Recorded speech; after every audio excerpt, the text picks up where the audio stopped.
손목에 그 점, 언제부터 있었니? 태어날 때부터요. 보육원 수녀님이 엄마랑 똑같이 생긴 점이래요. 선생님, 저 이번 몸을 볼 수 있을까요? 반드시. 내가 무슨 수를 써서라도 그렇게 만들 거야? 아줌마는 누구세요? 왜 절 보면서 울어요? 아니야. 그냥 이름이 예쁜 꽃이 생각나서 그래. 병원 복도는 새벽 4시에도 불이 꺼지지 않았습니다. 형광등 빛이 차갑게 쏟아지는 그 복도 끝, 소아심장외과 병동 앞 긴 의자에 12살 소녀가 혼자 앉아 있었습니다. 무릎 위에는 낡은 봉제 토끼 인형 하나, 두 손으로 그것을 꼭 쥔 채 소녀는 병실 문을 바라보고 있었습니다. 문 너머에서 기계 소리가 들렸습니다. 규칙적이고 차갑고 지치지 않는 소리였습니다. 소녀의 이름은 이지아였습니다. 7살 때부터 저 소리를 들어왔습니다. 오늘도 영상 시청해 주셔서 진심으로 감사합니다. 구독과 좋아요는 이야기를 계속해 나가는 큰 힘이 됩니다. 이 이야기가 여러분의 하루에 작은 온기가 됐으면 좋겠습니다. 그럼 사연 시작하겠습니다. 새벽 5시가 조금 넘었을 때 병동 입구 쪽에서 발소리가 들렸습니다. 구두 소리였습니다. 딱딱하고 단정한 소리. 이 시간에 이런 소리는 어울리지 않았습니다. 지아는 고개를 들었습니다. 긴 복도 끝에서 한 여자가 걸어오고 있었습니다. 마흔이 조금 넘어 보이는 여자였습니다. 짙은 남색 코트를 입고 있었고 머리카락은 단정하게 묶여 있었습니다. 걸음걸이가 빠르고 곧았습니다. 어딘가 목적지가 있는 사람의 걸음이었습니다. 그런데 그 여자가 지아 앞을 지나치려다가 멈추었습니다. 지아와 눈이 마주쳤습니다. 여자의 눈빛이 달랐습니다. 아까 간호사의 눈빛과 달랐습니다. 불쌍함이 아니었습니다. 무언가 다른 것이었습니다. 지아는 그게 뭔지 몰랐습니다. 여자는 잠시 그 자리에 서 있다가 천천히 한 걸음 가까이 왔습니다. 혼자야? 지아는 고개를 끄덕였습니다. 이 병실 환자야? 네. 몇 살이야? 12살이요. 여자는 아무 말 없이 지아를 바라보았습니다. 그 침묵이 불편하지 않았습니다. 이상하게도 여자가 시선을 잠깐 아래로 내렸습니다. 지아의 손목 쪽이었습니다. 지아는 무의식적으로 왼쪽 손목을 오른손으로 덮었습니다. 거기에는 작은 점이 3개 있었습니다. 나란히 삼각형 모양으로 여자의 얼굴에서 뭔가가 달라지는 게 보였습니다. 눈가가 아주 미세하게 떨렸습니다. 입술이 한번 열렸다가 다시 닫혔습니다. 잘 자. 그게 전부였습니다. 여자는 다시 걷기 시작했습니다. 병동 복도를 가로질러 시찰 담당 직원처럼 걸어갔습니다. 지아는 그 뒷모습을 바라보았습니다. 그때까지만 해도 아무것도 몰랐습니다. 저 여자가 누구인지도, 저 여자의 손목에도 똑같은 점이 3개 있다는 것도. 보육원 생활 5년째였습니다. 들어가도 됩니까? 과장이 잠깐 당황했습니다. 예정이 없는 질문이었습니다. 물론입니다만 의원님 일정이 금방 됩니다. 박수연은 이미 병실 문을 열고 있었습니다. 지아는 고개를 들었습니다. 낯선 어른이 들어왔습니다. 어제 새벽에 복도에서 봤던 여자였습니다. 박수연은 침대 옆 의자를 끌어당겨 앉았습니다. 카메라와 보좌관이 문 앞에 머뭇거리는 게 보였지만 신경 쓰지 않았습니다. 어젯밤에 거기 있었던 애 맞지? 네. 잠을 못 잤어? 조금 잤어요. 박수연이 아이의 손 위에 있는 책을 보았습니다. 식물 좋아해? 이름이 예뻐서요. 어떤 이름? 지아는 잠깐 생각하더니 말했습니다. 금낭화요. 입에서 굴러다니는 것 같아요. 박수연이 웃었습니다. 아주 조금. 눈가가 부드러워졌습니다. 지아는 그 웃음을 보았습니다. 아까 복도에서 봤던 간호사들의 웃음과 달랐습니다. 이 여자는 지아를 불쌍하게 보고 웃는 게 아니었습니다. 그냥 웃기다고 생각해서 웃는 것 같았습니다. 지아는 그게 좋았습니다. 이름이 뭐야? 이지아요. 박수연의 입술이 한번 열렸다가 닫혔습니다. 이민혁은 문 앞에서 시계를 보았습니다. 사진 기자는 카메라를 내리고 있었습니다. 박수연은 일어서면서 지아의 손을 잠깐 보았습니다. 왼쪽 손목, 점 3개, 삼각형 모양. 박수연은 코트 소매를 올리지 않았습니다. 그냥 바라만 보았습니다. 그 안에서 무언가가 요동치는 게 있었지만 50대 가까운 여자의 얼굴은 움직이지 않았습니다. 단단하게, 오래 훈련된 것처럼 건강해져. 그게 전부였습니다. 박수연이 병실을 나갔습니다. 지아는 닫히는 문을 바라보았습니다. 식물 도감을 무릎에 다시 올렸습니다. 뭔가 이상했습니다. 그 여자가 자기 손목을 볼 때의 눈빛이 처음 보는 사람인데 낯설지 않은 것 같은 느낌이. 지아는 그게 뭔지 오래 생각했습니다. 복도에서 발소리가 점점 멀어졌습니다. 병실은 다시 조용해졌습니다. 기계 소리만 규칙적으로 울렸습니다. 간담회는 예정보다 30분 늦게 시작됐습니다. 이민혁은 박 의원이 화장실에 오래 있었다는 것을 알고 있었습니다. 나왔을 때 눈이 조금 붉었습니다. 아무것도 묻지 않았습니다. 물어볼 수 있는 사람이 아니었습니다. 간담회장에서 박수연은 다시 단정했습니다. 메모하고 질문하고 고개를 끄덕이고 발언할 때는 낮고 분명한 목소리로 정확하게 말했습니다. 이민혁은 옆에 앉아서 박 의원의 손을 보았습니다.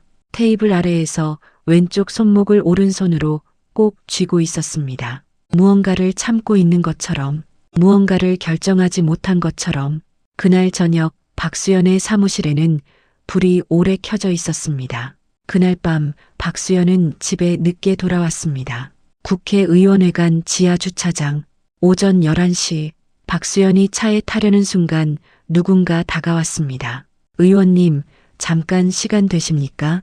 젊은 남자였습니다. 30 초반. 정장을 입었지만 명암이 없었습니다. 얼굴에 웃음이 있었지만 눈은 웃지 않았습니다. 박수연이 멈추었습니다. 누구시죠? 강태준이라고 합니다. 전에 보좌관으로 잠깐 일했었는데 지금은 프리랜서로 여러 의원실 자문을 드리고 있습니다. 무슨 일이시죠? 어제 소아병동 방문 때 특정 하나 병실에 예정이 없이 들어가셨다는 걸 알고 있습니다. 박수연의 표정이 굳었습니다. 그게 무슨 상관이죠? 강태준이 조금 더 가까이 왔습니다. 상관없을 수도 있습니다. 그냥 의원님이 궁금하셨던 거라면. 그런데 개인적인 이유가 있다면 얘기가 달라지겠죠. 의원님 과거에 대해서 알고 있는 게 좀 있거든요. 침묵이 흘렀습니다. 지하 주차장은 조용했습니다. 차 한 대가 지나쳐갔습니다. 엔진 소리가 울리다가 사라졌습니다. 박수연은 강태준을 바라보았습니다. 눈을 피하지 않았습니다. 지금 협박하시는 겁니까? 강태준이 웃었습니다. 협박이라뇨? 그냥 인사드리러 왔습니다. 의원님이 좋은 결정을 내리시길 바라는 마음으로요. 그는 고개를 숙이고 돌아섰습니다. 박수연은 그가 멀어지는 것을 끝까지 바라보았습니다. 손이 차갑게 식었습니다. 차 문 손잡이를 잡았을 때 손가락이 잠깐 미끄러졌습니다. 누군가 알고 있었습니다. 그리고 그것을 이용하려 하고 있었습니다. 박수연은 차에 탔습니다. 문을 닫았습니다. 핸들을 두 손으로 쥔 채 잠시 그대로 있었습니다. 지아의 얼굴이 떠올랐습니다. 금낭화요. 입에서 굴러다니는 것 같아요. 눈을 감았습니다. 그리고 다시 떴습니다. 그날 오후 박수연은 아무 일도 없었던 것처럼 일정을 소화했습니다. 웃었고 발언했고 악수했습니다. 아무도 눈치채지 못했습니다. 하지만 퇴근길 차 안에서 박수연은 조용히 결심했습니다. 적어도 아이가 살아야 한다고. 그 이후의 일은 그 다음에 생각하기로 했습니다. 수술 날짜가 잡혔습니다. 병원에서 연락이 온 것은 목요일 오전이었습니다. 원장 수녀님이 지아의 손을 잡고 말했습니다. 수술비가 해결됐다고, 익명의 후원자가 전액을 입금했다고, 다음 주 화요일 오전 10시에 수술이 들어간다고. 지아는 고개를 끄덕였습니다. 기쁘지 않아? 원장 수녀님이 눈을 크게 뜨며 물었습니다. 기뻐요. 그런데 왜 그 얼굴이야? 지아는 창밖을 보았습니다. 보육원 마당 감나무에 오늘은 새가 없었습니다. 누가 보내준 건지 알고 싶어서요. 원장 수녀님은 잠깐 대답을 고르는 것처럼 보였습니다. 익명이래. 그냥 감사하게 받으면 돼. 그래도요. 수녀님이 지아의 머리를 쓰다듬었습니다. 지아는 그 손을 피하지 않았습니다. 그날 밤 지아는 식물 도감을 펼쳐두고 금낭화 항목을 오래 읽었습니다. 금낭화의 꽃말은 당신을 따르겠습니다. 였습니다. 지아는 그 문장을 3번 읽었습니다. 무슨 뜻인지는 잘 몰랐습니다. 다만 그 문장이 슬프지 않았습니다. 그게 이상했습니다. 수술 전날 밤이었습니다. 수술실 문이 열린 건 오후 3시 20분이었습니다. 집도이가 마스크를 내리며 나왔습니다. 박수연은 자신도 모르게 벽에서 등을 떼고 일어섰습니다. 의사가 박수연을 보았습니다. 낯선 사람이 복도에 서 있는 것을 이상하게 여기는 표정이었습니다. 그러다가 원장 수녀님 쪽으로 시선을 돌렸습니다. 수녀님은 이미 달려오고 있었습니다. 수술 잘 됐습니다. 구멍은 완전히 막혔고 심장 기능도 정상으로 회복될 거예요. 회복실에서 깨어나는데 1~2시간 걸릴 겁니다. 수녀님이 2손을 모으며 눈을 감았습니다. 감사합니다. 정말 감사합니다. 박수연은 뒤로 한 발 물러섰습니다. 아무도 자신을 보지 않는 순간에 벽 쪽으로 천천히 이동했습니다. 눈이 뜨거워졌습니다. 살았습니다. 아이가 살았습니다. 박수연은 눈을 3개 감았다가 떴습니다. 코트 주머니에 손을 넣었습니다. 손끝이 떨렸습니다. 느껴지지 않을 것 같았는데 느껴졌습니다. 조용히 복도를 걸어 나왔습니다. 엘리베이터가 열렸을 때 거울이 보였습니다. 그 안에 자신의 얼굴이 있었습니다. 눈 아래가 붉었습니다. 박수연은 그 얼굴을 잠깐 보다가 고개를 돌렸습니다. 회복실에서 지아가 눈을 뜬 건 오후 5시였습니다. 처음에는 아무것도 보이지 않았습니다. 빛만 있었습니다. 하얀 빛, 그 빛이 조금씩 형태를 갖추었습니다. 천장, 형광등, 수액줄, 그리고 옆에 수녀님 얼굴. 지아야. 네, 목소리가 잘 나오지 않았습니다. 목이 이상했습니다. 수술 중에 관을 넣었던 탓이라고 나중에 들었습니다. 수술 잘 됐어. 다 막았대. 지아는 천천히 눈을 깜빡였습니다. 가슴에 손을 얹으려 했는데 팔에 줄이 연결되어 있어서 조금 불편했습니다. 그래도 얹었습니다. 심장이 뛰었습니다. 이상하지 않았습니다. 그냥 뛰었습니다. 일정하게. 처음으로 지아는 그 박동을 손바닥으로 느꼈습니다. 눈물이 났습니다. 무섭거나 슬퍼서가 아니었습니다. 이유를 몰랐습니다. 그냥 났습니다. 수녀님도 울었습니다. 둘이 같이 조용히 울었습니다. 아무 말도 없이. 열흘 뒤 지아는 병동으로 올라왔습니다. 회복이 빨랐습니다. 의사 선생님이 조금 놀란다고 했습니다. 원래 이 정도 수술은 회복에 3주 이상이 걸리는데 지아는 워낙 의지가 강하다고 했습니다. 지아는 그 말을 들었을 때 의지가 뭔지 몰라서 그냥 고개를 끄덕였습니다. 창밖으로 바람이 보였습니다. 겨울 끝에 바람이었습니다. 하늘이 며칠 전부터 조금씩 달라져 있었습니다. 2월의 끝이었습니다. 봄이 오고 있었습니다. 이번 봄을 넘기기 어렵다고 했던 말이 생각났습니다. 지아는 봄을 보게 됐습니다. 그 사실이 조용하게 기뻤습니다. 병실 문이 열렸습니다. 수녀님이 들어왔습니다. 손에 작은 봉투를 들고 있었습니다. 지아야, 기억하지? 수술비 누가 보내줬는지 알고 싶다고 했잖아. 지아가 고개를 들었습니다. 알아봤어? 직접적으로는 알 수 없었어. 그런데 병원 측에서 후원자가 쪽지를 남겼대. 익명이지만 전달해도 된다고 해서 가져왔어. 수녀님이 봉투를 내밀었습니다. 흰 봉투였습니다. 이름이 없었습니다. 지아는 봉투를 받아 열었습니다. 쪽지 한 장이 들어 있었습니다. 손글씨였습니다. 또렷하고 단정한 글씨였습니다. 금낭화처럼 오래 피어 있기를. 그게 전부였습니다. 지아는 그 문장을 읽고 또 읽었습니다. 금낭화. 그 단어를 아는 사람이 한 명 있었습니다. 지아가 직접 말해준 사람이. 지아의 심장이 빠르게 한번 뛰었습니다. 수술 전처럼 이상하게가 아니라 어떤 감정이 치밀 때처럼. 수녀님, 이분 얼굴 알아요? 몰라. 익명이라서. 지아는 쪽지를 가슴에 안았습니다. 창밖에서 바람이 불었습니다. 2월의 끝, 3월의 시작. 감나무 가지 끝에서 아주 작은 눈이 보였습니다. 새싹 전의 것들이 부풀기 시작하는 시간이었습니다. 그때까지만 해도 지아는 몰랐습니다. 지금 이 순간에도 누군가 복도 끝 창문 너머에서 자신의 병실을 바라보고 있다는 것을, 그리고 그 사람이 이 쪽지를 쓸 때 손이 얼마나 오래 떨렸는지를. 박수연은 복도 창문 너머로 지아의 병실을 보았습니다. 아이가 창밖을 바라보고 있었습니다. 하얀 환자복을 입고 무릎 위에 봉제 토끼를 올린 채 쪽지를 읽은 것 같았습니다. 가슴에 안고 있었으니까요. 박수연은 유리창에 손을 올렸습니다. 손바닥 전체로 차가웠습니다. 유리가 이대로 가야 한다고 생각했습니다. 강태준이 이미 기자에게 제보했습니다. 더 가까워지면 아이에게도 불똥이 튄다고 생각했습니다. 정치인의 스캔들 한가운데 12살 아이가 놓여서는 안 된다고. 아이는 이제 건강해졌으니 보육원으로 돌아가 평범하게 살아야 한다고. 그게 맞다고 생각했습니다. 그런데 지아가 고개를 돌렸습니다. 창문 너머로 시선이 왔습니다. 박수연과 눈이 마주쳤습니다. 지아의 눈이 커졌습니다. 알아봤습니다. 박수연은 손을 내리지 못했습니다. 유리창에 올린 채로 그대로 있었습니다. 지아가 천천히 한 손을 들었습니다. 인사처럼. 박수연의 눈에서 뭔가가 흘렀습니다. 20여 년 전 11월 그날 이후, 그리고 수술날 이후, 또다시 유리창 너머로 지아가 무언가를 말하는 것 같았습니다. 소리는 들리지 않았지만 입모양이 보였습니다. 감사해요. 박수연은 눈을 감았습니다. 그리고 아주 천천히 고개를 끄덕였습니다. 그날 박수연은 그 복도에서 한참을 더 서 있었습니다.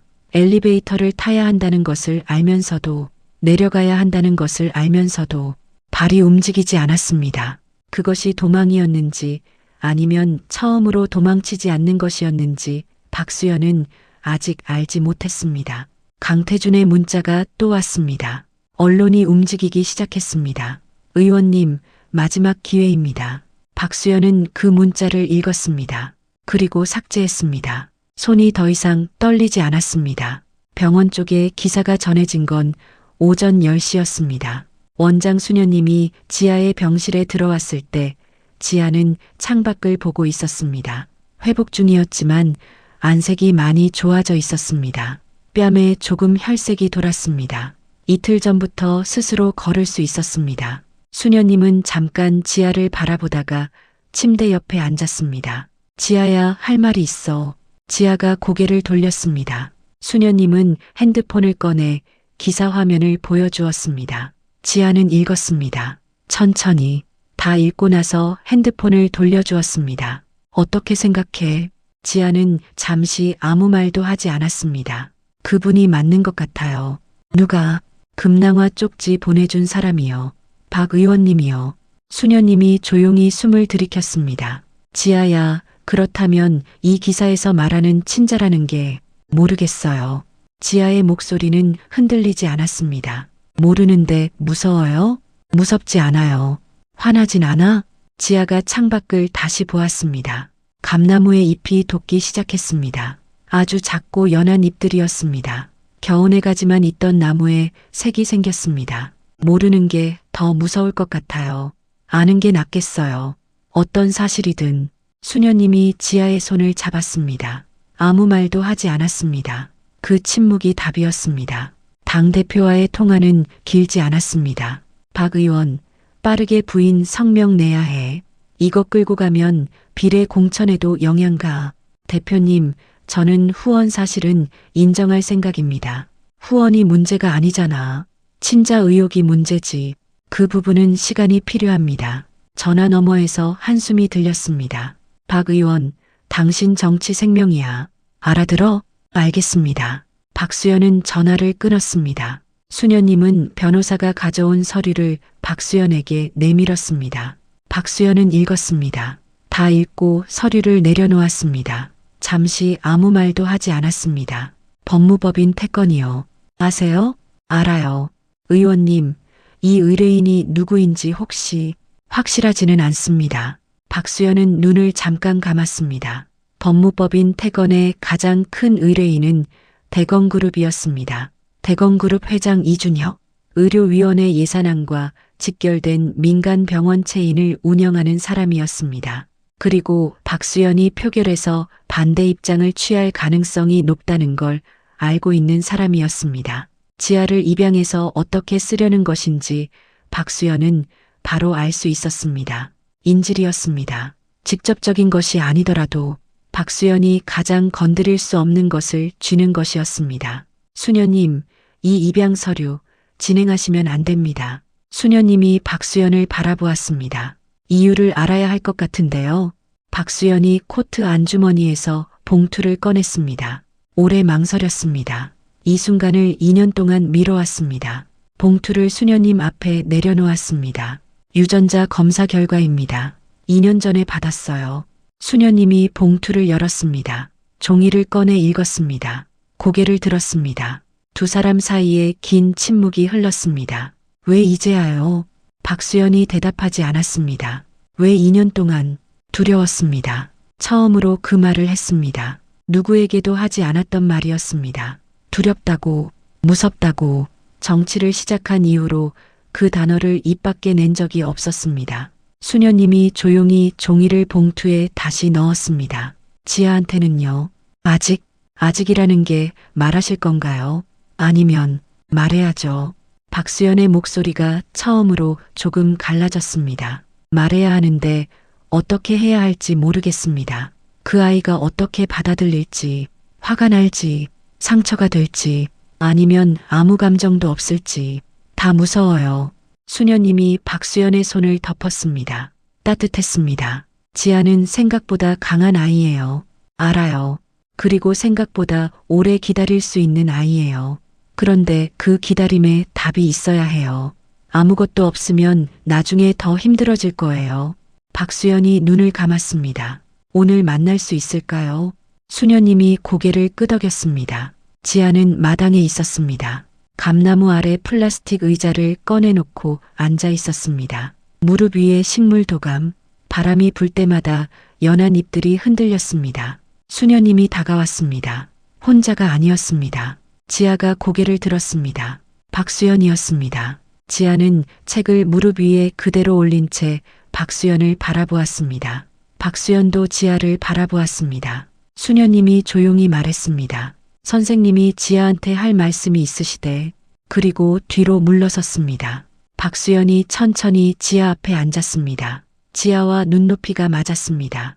봄 햇살이 나무 사이로 내려왔습니다. 두 사람 모두 그 비단에 있었습니다. 박수연이 말을 꺼내려는 순간 지아가 먼저 말했습니다. 쪽지 고마워요. 박수연이 멈추었습니다. 금낭화 쪽지요. 주신 거 맞죠? 맞아. 지아가 고개를 끄덕였습니다. 알았어요. 처음부터요. 처음부터? 병원 복도에서 처음 봤을 때요. 뭔지는 몰랐는데 낯설지 않았어요. 박수연의 눈이 뜨거워졌습니다. 지아는 도감을 덮었습니다. 두 손을 무릎 위에 올렸습니다. 왼쪽 손목 안쪽이 보였습니다. 점 3개. 저한테 할 말이 있다고요. 박수연이 숨을 들이켰습니다. 이 순간을 20년 동안 생각했습니다. 아니, 생각하지 않으려 했습니다. 그런데 20년이 지나 봄 햇살 아래 12살 아이 앞에 앉아 있었습니다. 응, 있어. 말해요. 박수연이 코트 안주머니에서 봉투를 꺼냈습니다. 지아 앞에 내려놓지 않았습니다. 그냥 손에 쥐었습니다. 지아야, 나는 20년 전에 잘못된 선택을 한 사람이에요. 그리고 그 이후에도 계속 잘못된 선택을 했어요. 두렵다는 이유로. 지아가 박수연을 바라보았습니다. 당신이 어떻게 느낄지 모르겠어요. 화가 나도 괜찮고 아무 감정 없어도 괜찮아요. 그런데 한 가지는 알아줬으면 해요. 박수연이 봉투를 지아 앞에 놓았습니다. 이건 유전자 검사 결과예요. 열어봐도 되고 안 열어봐도 돼요. 다만 내가 여기 온 건 이 종이 때문이 아니에요. 지아가 봉투를 보았습니다. 손을 뻗으려다 멈추었습니다. 그럼 왜요? 박수연이 잠깐 멈추었습니다. 그냥 보고 싶었어요. 살았는지. 그 말이 끝나는 순간 지아의 눈에서 눈물이 났습니다. 지아도 몰랐습니다. 울 것이라고 생각하지 않았는데 그냥 났습니다. 박수연도 울었습니다. 마당에 바람이 불었습니다. 감나무 잎들이 흔들렸습니다. 봄이었습니다. 그때까지만 해도 두 사람은 몰랐습니다. 바로 이 순간을 누군가 담장 너머에서 카메라로 찍고 있다는 것을. 박수연이 편지를 받은 건 사흘 뒤였습니다. 편지 봉투가 의원실로 왔습니다. 이민혁이 가져왔는데 발신인 주소에 보육원 이름이 있었습니다. 이민혁은 아무 말 없이 놓고 나갔습니다. 박수연은 오랫동안 봉투를 보았습니다. 그리고 열었습니다. 아이의 글씨였습니다. 크고 둥글고 힘이 있었습니다. 박수연 선생님께 저는 이지아예요. 선생님이 겁쟁이였다고 하셨는데요. 저도 사실 겁쟁이에요. 수술이 무서웠는데 말을 못했어요. 그래서 선생님 글 읽으면서 왠지 비슷하다고 생각했어요. 선생님이 왜 두고 갔는지 이해한다고 말하면 거짓말이 될 것 같아요. 아직 잘 모르겠어요. 근데 화나지는 않아요. 왜냐면 선생님이 이제 말했으니까요. 저는 금낭화 꽃말이 당신을 따르겠습니다. 인 거 알아요. 근데 저는 반대로 할게요. 선생님이 저한테 오고 싶으면 와도 돼요. 억지로는 말고요. 한 가지만 물어볼게요. 선생님은 봄꽃 중에 뭐가 제일 좋아요? 이지아 드림. 박수연은 편지를 다 읽고 한참 그대로 있었습니다. 눈물이 났습니다. 소리 없이 사무실에 혼자였습니다. 창밖에 서울 봄이 있었습니다. 하늘이 높고 맑았습니다. 박수연은 서랍에서 편지지를 꺼냈습니다. 오래 사용하지 않아서 모서리가 조금 눌려 있었습니다. 펜을 들었습니다. 이지아에게 나는 할미꽃이 좋아. 누구보다 먼저 피어나는 꽃이라서 겨울이 덜 끝났는데도 기어이 고개를 내미는 꽃이라서 늦어서 미안해. 많이. 그리고 잘 살아줘서 고마워. 정말로. 박수연 드림. 편지를 봉투에 넣었습니다. 주소를 적었습니다. 손이 떨리지 않았습니다. 그해 봄이 끝나기 전에 두 사람은 처음으로 같이 밥을 먹었습니다. 보육원 근처 작은 분식집이었습니다. 지아가 고른 곳이었습니다. 떡볶이가 맛있다고 했습니다. 박수연은 떡볶이를 잘 못 먹었습니다. 매웠습니다. 그래도 먹었습니다. 지아가 보는 앞에서 물을 연거푸 마셨습니다. 지아가 웃었습니다. 크게. 박수연이 보육원 앞에 선 건 오전 10시였습니다. 혼자였습니다. 이민혁도 경호원도 없었습니다. 코트 대신 얇은 재킷을 입었습니다. 손에 종이봉투 하나를 들고 있었습니다. 빵집 봉투였습니다. 오는 길에 들른 것이었습니다. 보육원 대문 앞에서 잠깐 멈추었습니다.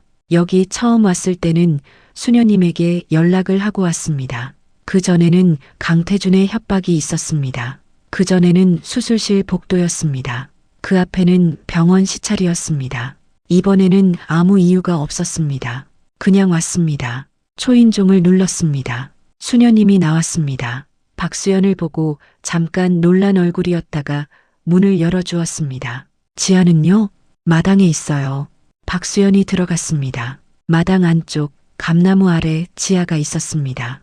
오늘은 책이 없었습니다. 무릎 위에 봉제 토끼만 올려놓고 하늘을 보고 있었습니다. 구름이 느리게 움직이는 것을 따라가는 것 같았습니다. 박수연이 가까이 오는 소리를 들었을 때 지아가 고개를 내렸습니다. 눈이 마주쳤습니다. 지아가 먼저 말했습니다. 왔어요? 응. 연락도 없이요. 미리 말하면 뭔가 준비할 것 같아서. 지아가 잠깐 박수연을 보더니 옆으로 조금 이동했습니다. 의자가 하나뿐이었습니다. 지아가 한쪽으로 몸을 옮겨서 공간을 만들었습니다. 박수연은 그 옆에 앉았습니다. 의자가 좁았습니다. 어깨가 닿을 것 같았습니다. 그래도 앉았습니다. 잠시 둘 다 아무 말도 하지 않았습니다. 마당에 봄볕이 내려왔습니다. 감나무 잎이 그 빛을 받아 연한 초록으로 빛났습니다. 멀리서 아이들 소리가 들렸습니다. 보육원 안쪽에서 나는 소리였습니다. 박수연이 들고 온 봉투를 지아 앞에 내밀었습니다. 빵이야. 오는 길에 샀어. 지아가 봉투를 받아 열었습니다. 크림빵이었습니다. 지아가 하나 꺼내서 한 입 먹었습니다. 맛있어요. 다행이다. 또 잠시 침묵이었습니다. 지아가 물었습니다. 뉴스 봤어요. 예산안 반대하셨던 거. 박수연이 고개를 끄덕였습니다. 무서웠어요? 박수연이 잠깐 생각했습니다. 무서웠어. 그래도 하셨잖아요. 응. 지아가 크림빵을 한 번 더 먹었습니다. 씹는 동안 아무 말도 하지 않았습니다. 삼키고 나서 앞을 보았습니다. 저도 수술 전에 무서웠는데 말 못했어요. 근데 사실 누가 알아줬으면 했어요. 말하지 않아도. 박수연이 지아를 보았습니다. 수술 전날 밤에 혼자 있었어? 네. 무슨 생각했어? 지아가 잠깐 고개를 기울였습니다. 심장이 쉬는 동안 피곤하지 않을까 하고요. 박수연이 웃었습니다. 처음으로 소리가 났습니다. 낮고 짧은 소리였습니다. 지아도 웃었습니다. 웃음이 마당으로 퍼졌습니다. 봄볕속으로 수녀님이 지아를 부른 건 일요일 오후였습니다. 응접실이었습니다. 수녀님이 테이블 위에 서류 봉투를 놓았습니다.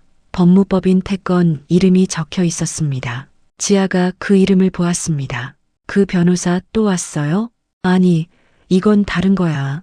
수녀님이 봉투를 열었습니다. 서류를 꺼냈습니다. 지아가 박수연에게 전화를 한 건 처음이었습니다.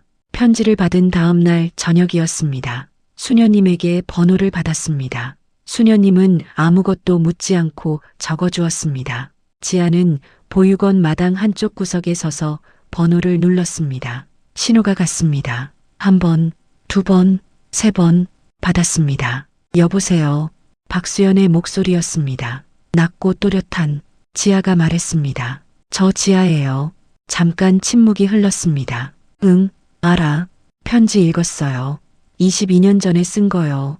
박수연이 아무 말도 하지 않았습니다.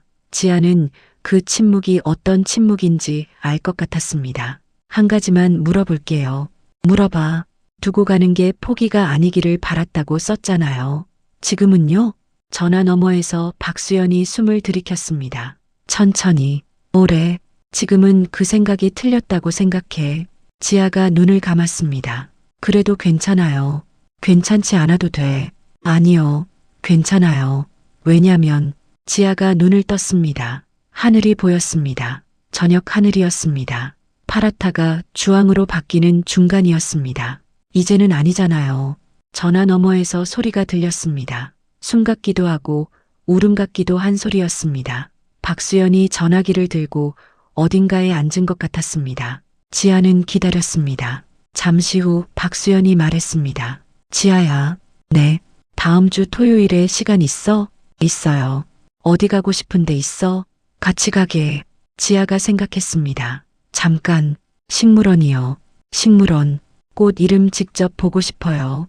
책에서만 봐서요. 그래. 가자. 단팥빵도 사와요. 알겠어.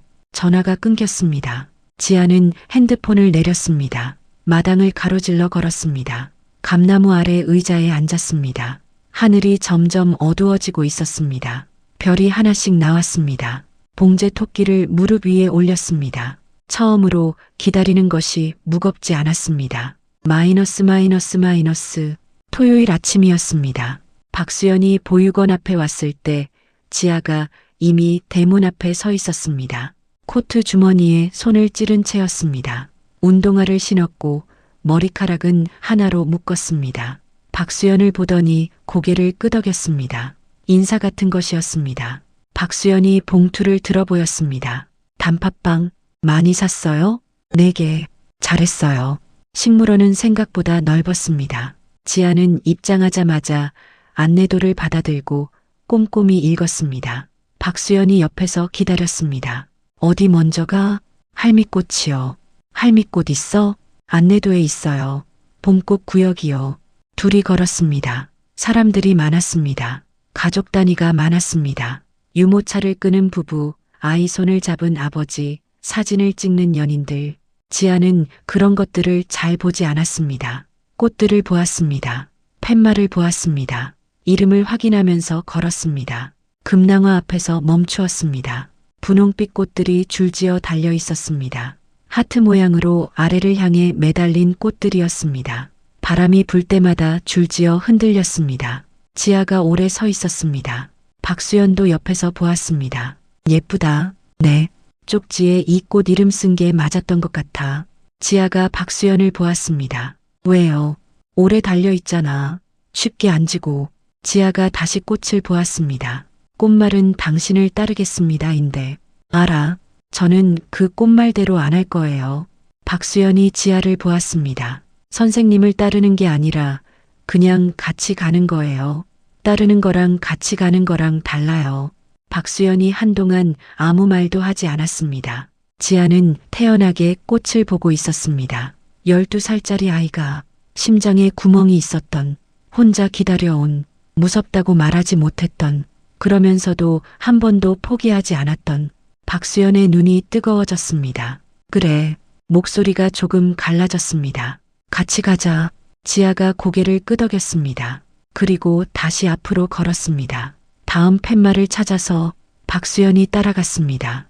할미꽃 앞에서 지아가 멈추었습니다. 보라색이었습니다. 고개를 숙이고 있었습니다.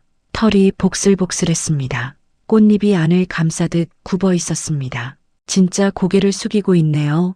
봄에 제일 먼저 핀다고. 알아요. 근데 이렇게 고개를 숙이고 있으면 사람들이 못 알아볼 것 같아요. 그러게. 지아가 쪼그려 앉아서 꽃과 눈높이를 맞추었습니다. 그래도 피잖아요. 박수연이 그 옆에 쪼그려 앉았습니다.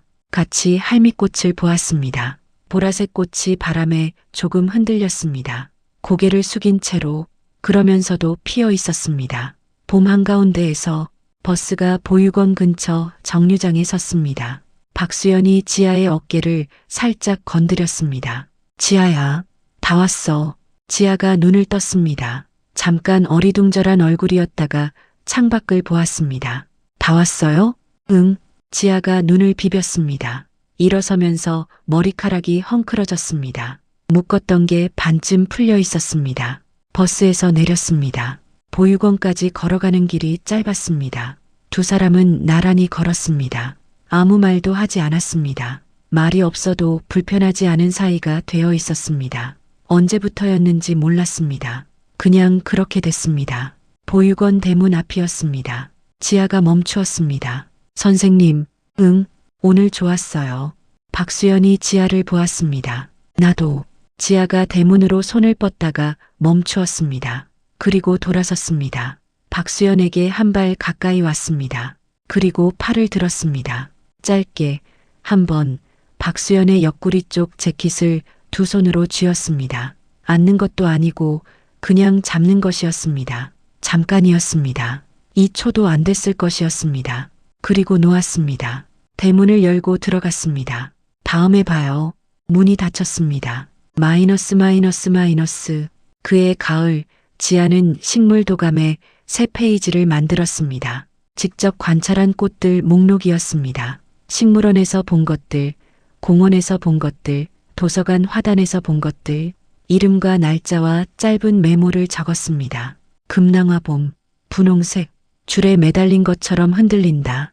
오래 달려있다. 할미꽃봄, 보라색, 고개를 숙이고 있지만 제일 먼저 핀다. 엄마가 좋아한다. 지아는 그 페이지를 덮었습니다. 창밖에 가을 하늘이 있었습니다. 높고 맑았습니다. 심장이 뛰었습니다. 고르게, 힘차게 이번 봄을 넘겼습니다. 여름도 넘겼습니다. 이제 가을이었습니다. 그리고 분명히 겨울도 넘길 것이었습니다.